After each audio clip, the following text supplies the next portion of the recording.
तव कथामृतं तप्तजीवनं कविभिरीडितं कल्मषापहं श्रवणमंगलं श्रीमदाततं भुवि गृह्णन्ति ये भूरिदा जनाः।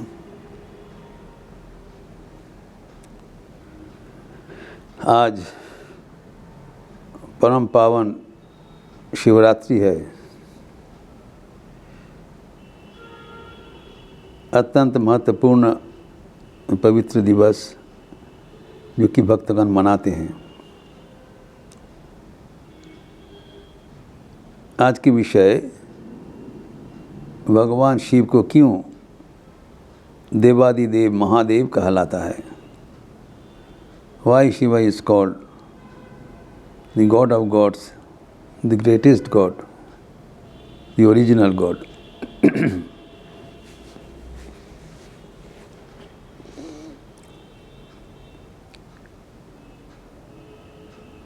स्वामी विवेकानंद कहते हैं कि त्याग ही हमारे सर्वश्रेष्ठ धर्म है और त्याग के अधिष्ठाता है भगवान शिव।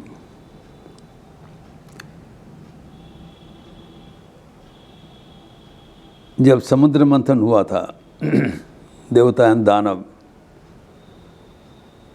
अमृत पाने के लिए समुद्र मंथन किया था, लेकिन उसके पहले अमृत के परिवर्त में जो निकला वो था महाहलाहल, तीव्र विष, जिसके स्पर्श से सब जल के खाक हो जाएगा। कोई इसको सहन नहीं पाएगा। चारों ओर हाहाकार मच गया। ये क्या हो गया, कहाँ इसको रखा जाए, कहाँ फेंका जाए, प्रलय हो जाएगा। इस संकटमय मुहूर्त में सब भगवान शिव को द्वारस्थ हुआ और उन्होंने हंसते हुए सबको रक्षा करने के लिए अवलीला क्रम में पूरा हलाल विष पान कर गया।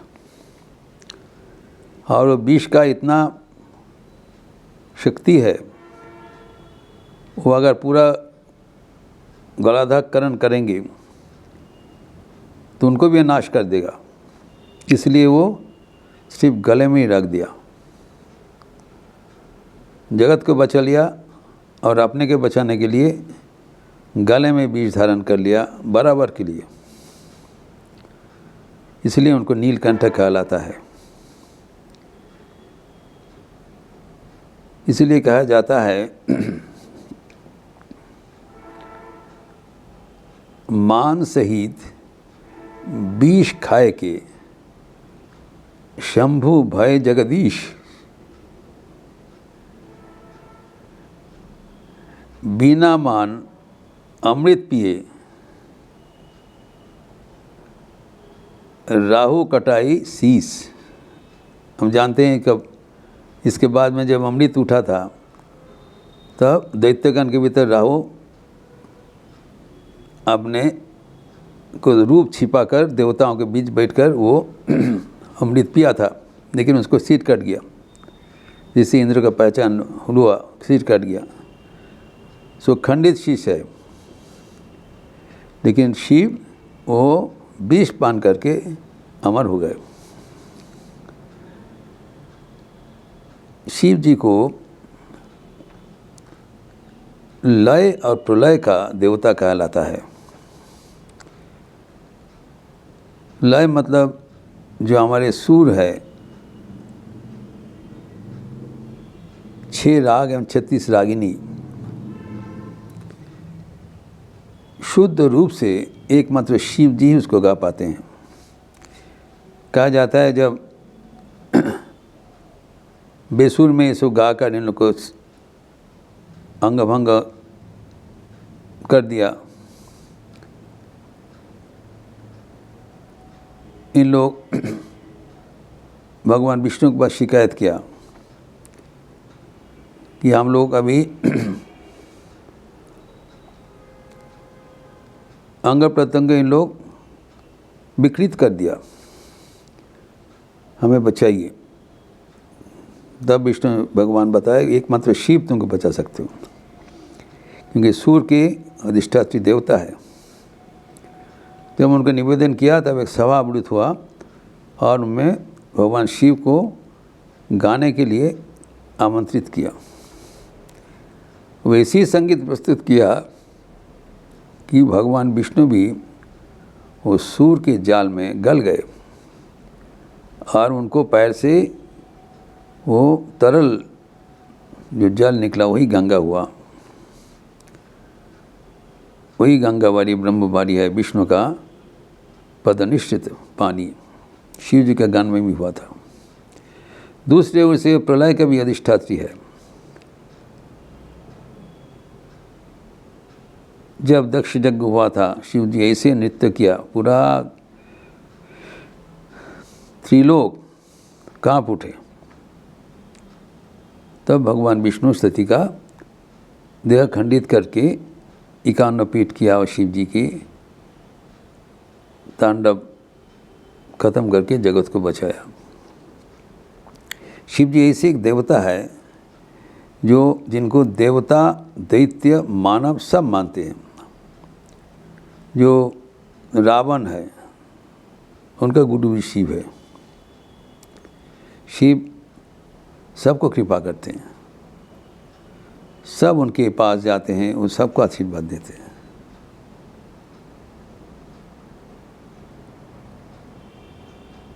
और शिव है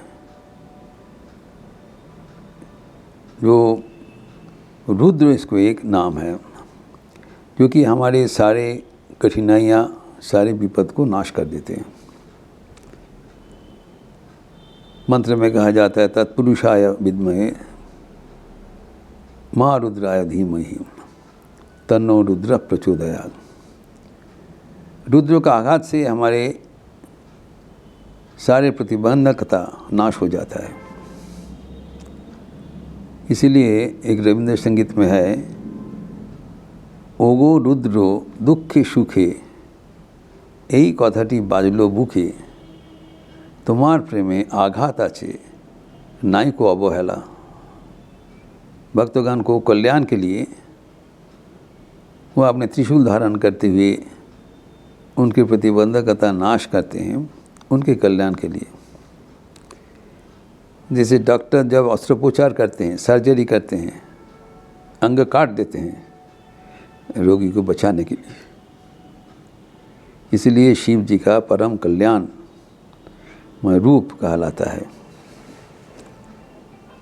वे परम भक्त भी है। कहा जाता है विष्णु का भक्त शिरोमणि है शिव। कैसे आराधना करते हुए अपने को अमर किया जाता है। हम जानते हैं शिव के साथ शक्ति सम्मिलित है। गाना में कहा जाता है शेकी एमनी मेर में जार नाम जो पिए महेश बाँचेन हौला हौल खे। जब महाकाली का नृत्य से पूरा दुनिया कँप गए, तब शिव जी के सामने पन करके महाकाली का वो नित्यन थमाया। इसलिए शिव जी को सब आदमी सम्मान करते हैं, मानते हैं।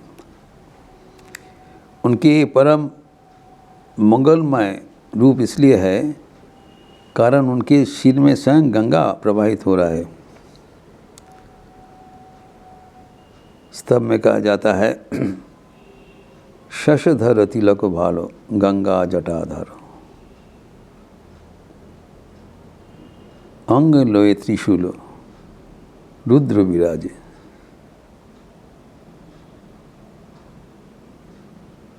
शिव जी का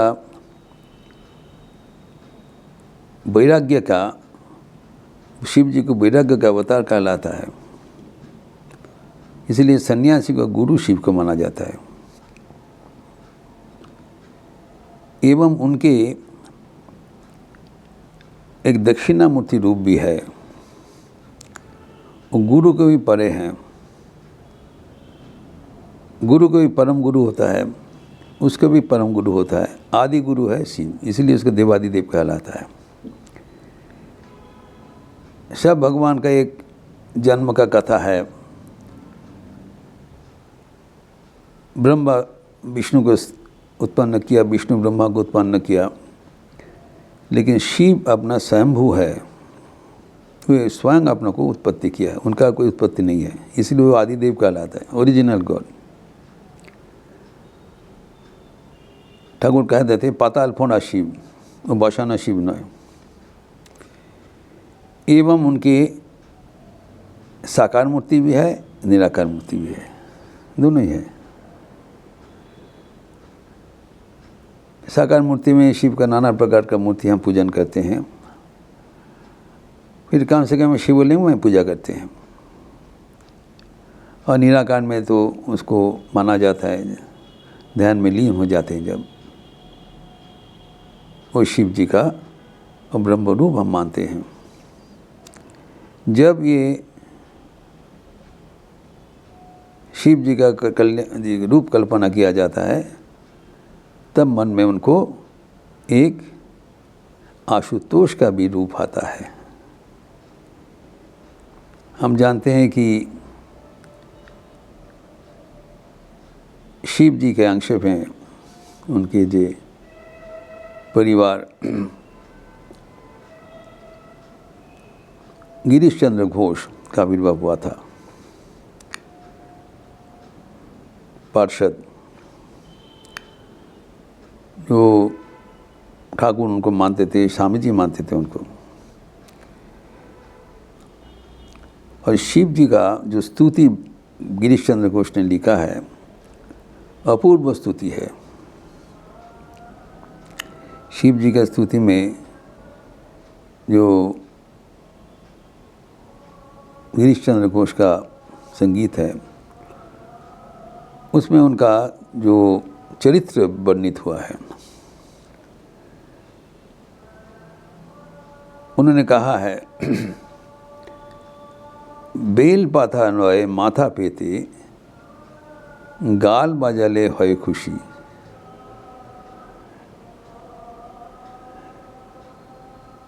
जो उनका आशुतोष मतलब कोई उनका कम से कम जो कुछ में तुष्ट हो जाता है, अल्प में तुष्ट हो जाता है। एक बेलपाता से चतुष्टयन को पूजा, उनका पूजा में जो वाद्य यंत्र है वो बम करके गाल बजाने से वो खुश हो जाएंगे।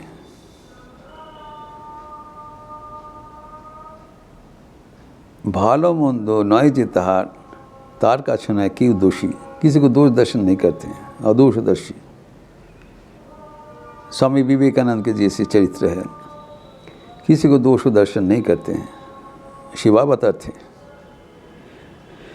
और वो अल्पतुष्ट है। एतो जे भूले थाके नेचे आशे जेताए डाके बोम भोला बोल बोले केनो लो ना जेचे जा खुशी।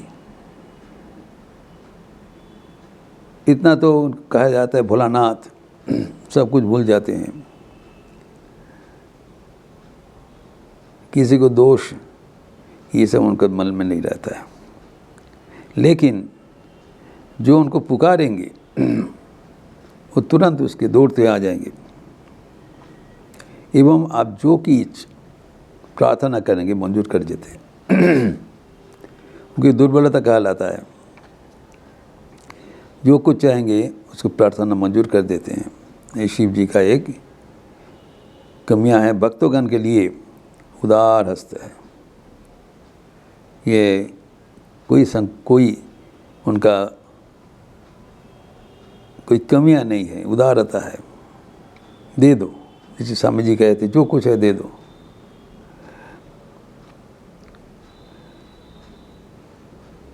যা ফেলে দিয়েছে লয় সে যেছে, भालो मंद नाई हुशी। जो हम लोग वर्जन करते हैं वही ग्रहण करते हैं। शशानवासी है जो आकंद फूल है, जो फूल साधारणतः सब कुछ पूजा में नहीं लगता है, जो धूतरा फूल है, फल है कांटा वाला, वही शिव परमानंद ग्रहण करते हैं। यही उनका पूजा का विधि है। इसीलिए शिव जी का कोई और जो स्तुति का कोई शेष नहीं कर सकता है। वो सबके कल्याणकारी, सबके मंगलकारी, सबके लिए उपलब्ध है। जो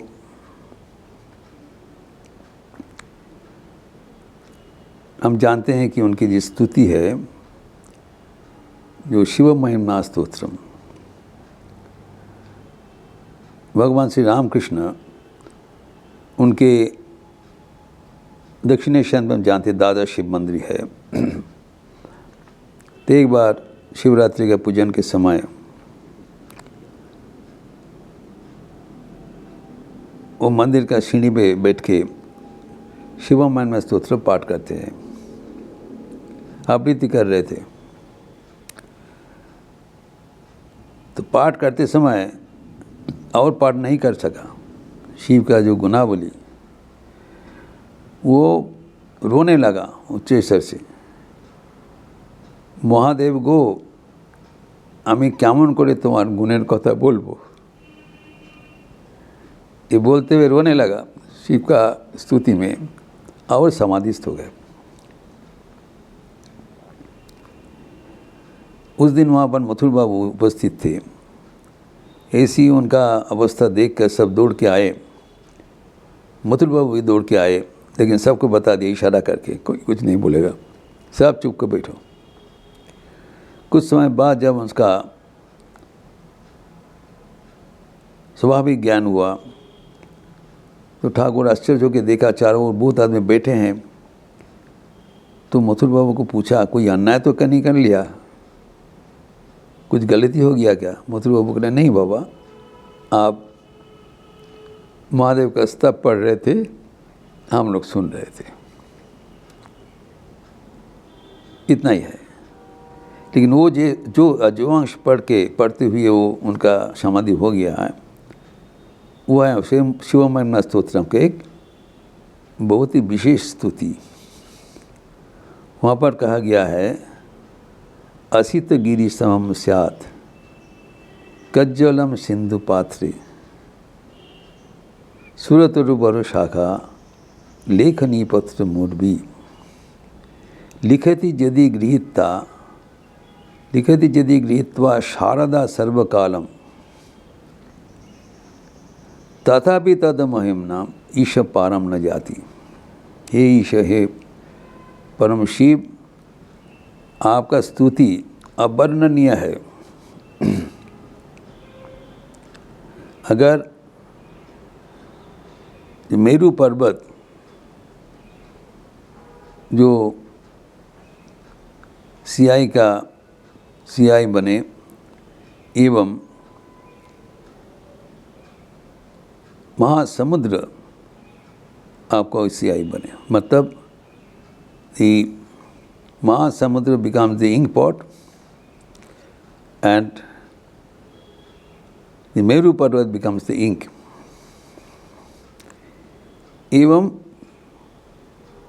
जो पारिजात वृक्ष का महातरुवर आपका लेखनी बने,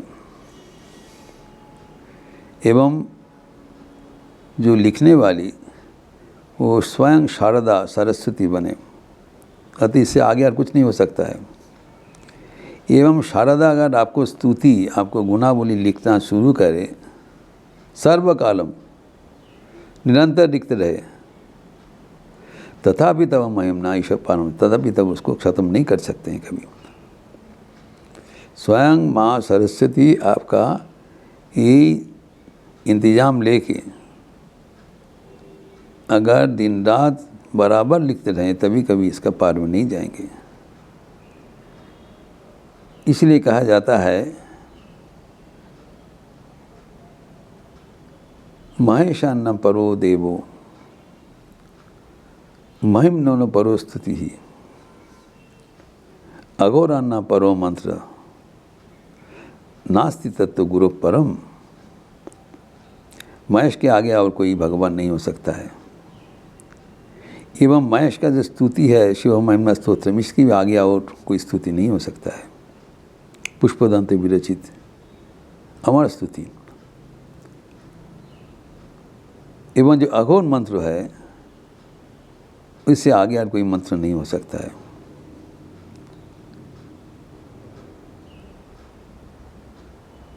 जो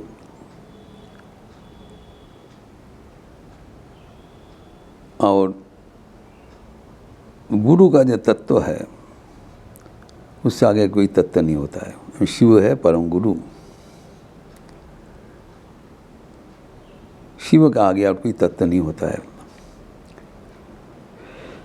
श्री मां शारदा देवी कहते हैं जब बनारस में गए थे कि विश्वनाथ लिंग को स्पर्श करके सब पाप मुक्त हो रहा है। आज शिव जी अवलीला क्रम में सबको पाप ग्रहण करते हैं।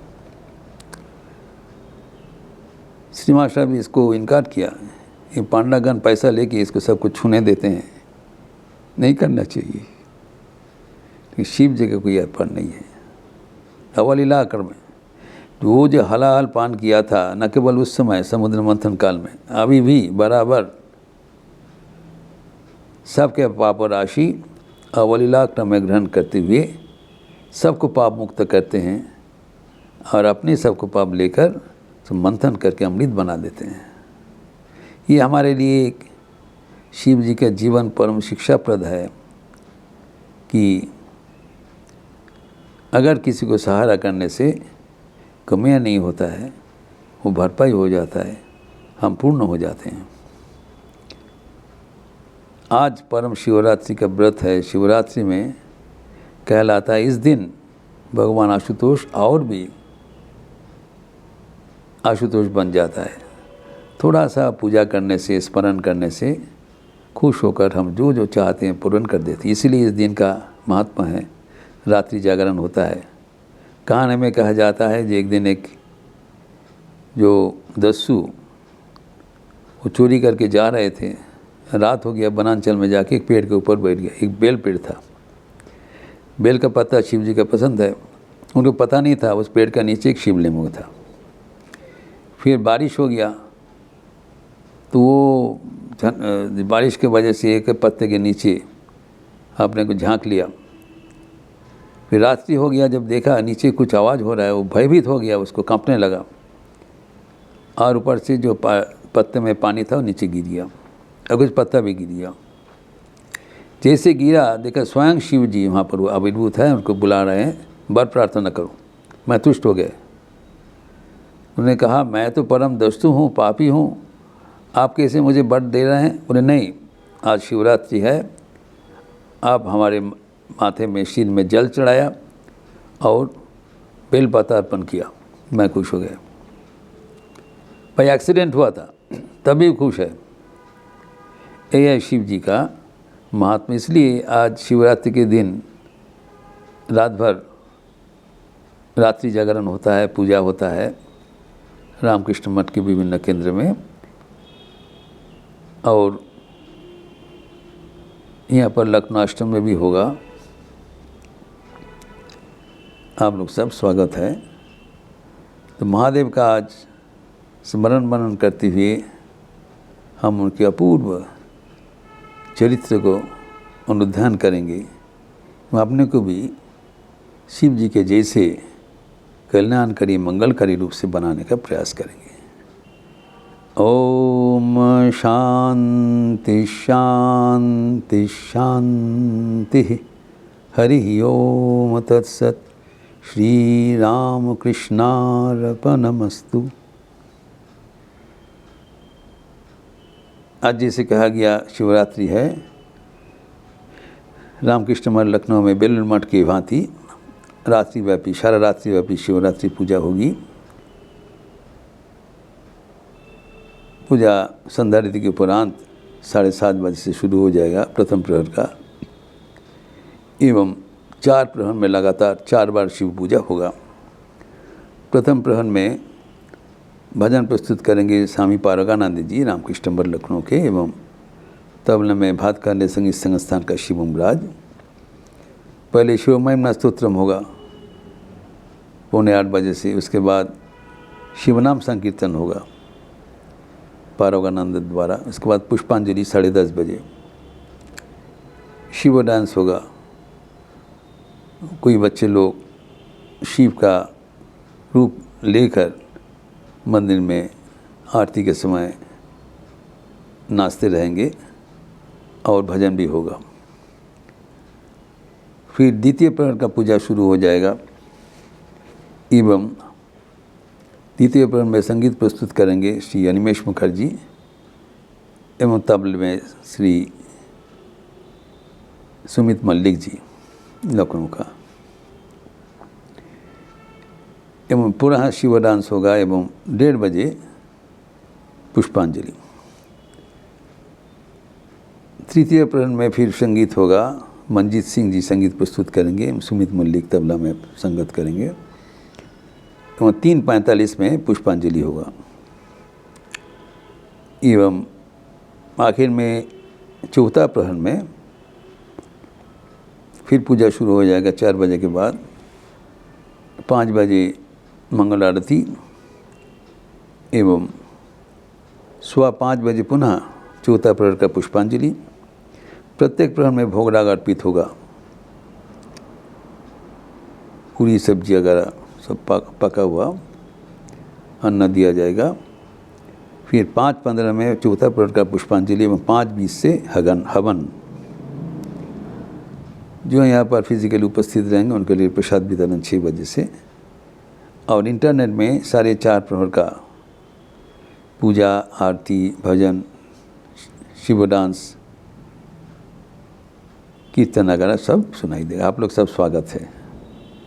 आज शिव जी को अनुध्यान करने से शिव जी हमारा मनोवासना पूर्ण करे, और सावधान से यही प्रार्थना करना चाहिए, क्योंकि आशुतोष है, जो कुछ चाहेंगे वो दे देंगे, वो हमारा खतरा भी हो सकता है। इसलिए भगवान के चरणों में, जिसे ठाकुर सिखाया, भक्ति ही प्रार्थना करना चाहिए। उससे हमारा जीवन सार्थक एवं सुंदर बन जाएगा। अच्छे रहिए, स्वस्थ रहिए, आनंद में रहिए। नमस्कार।